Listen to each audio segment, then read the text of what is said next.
جمال الوجود بذكر الإله، وتصفو الحياة بنور هداه.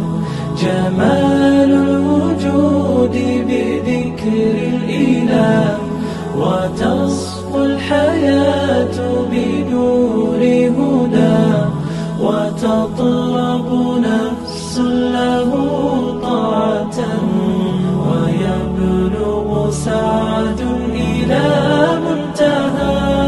فؤاد شغوف إلى ربه، أحب رضاه أحب لقاه. يظل